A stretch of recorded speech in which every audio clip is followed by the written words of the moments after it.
નમસ્કાર મિત્રો, આજે આપણે એક એવી વ્યક્તિની વાત કરવા જઈ રહ્યા છે જે પોતાની બુદ્ધિ, લેખન, મહેનત, ઉત્સાહ અને મહિલાઓને સન્મોહિત કરી લેવાની કળા માટે વિખ્યાત થઈ ગયા છે.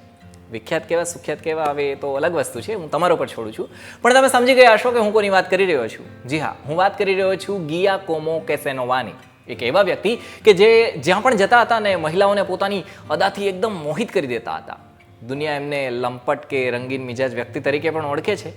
તો વાત કરીએ એમના જીવનની. નમસ્કાર, વાઇબ્સ ઓફ ઇન્ડિયા સાથે હું સમીર. આવી જ રસપ્રદ સ્ટોરીઝ માટે વાઇબ્સ ઓફ ઇન્ડિયાની યુટ્યુબ ચેનલને સબસ્ક્રાઇબ કરી નોટિફિકેશન માટે બેલ આઇકન દબાવવાનું ભૂલશો નહીં. કેસાનોવાના જન્મની વાત કરીએ તો એમનો જન્મ 1975ના સમયમાં વેનિસમાં થયો હતો. એમના મા બાપ ગરીબ હતા અને એમનો જન્મ થયો ત્યારે વેનિસ જે શહેર છે એ શા માટે ઓળખાતું હતું ખબર છે?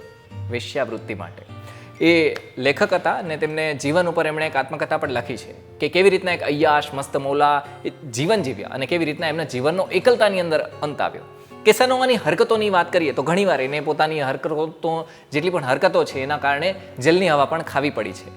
કેસાનોવાની પર્સનાલિટી એવી હતી કે જ્યાં પણ જતા હતા ને ત્યાંના લોકોને એકદમ મોહિત કરી દેતા હતા. જી હા, પુરુષો તો ઠીક, મહિલાઓને પણ. અને એટલા માટે તેમને ચાર્મર તરીકે ઓળખવામાં આવતા હતા. તેમની વાતો, તેમનું વ્યક્તિત્વ એમના આસપાસના લોકોની અંદર એકદમ જાદુની જેમ કામ કરતું હતું. એમની હાજરી માત્રથી લોકો એકદમ પ્રભાવિત થઈ જતા હતા.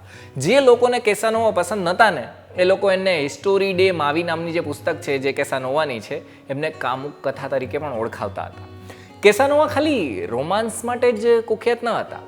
એમને સાહિત્ય, ગણિત, જ્યોતિષી અને ખાસ કરી તો દર્શન માટે પણ ઓળખવામાં આવે છે. એમનું યોગદાન રહ્યું છે, એમાં કોઈ નકારી ન શકે.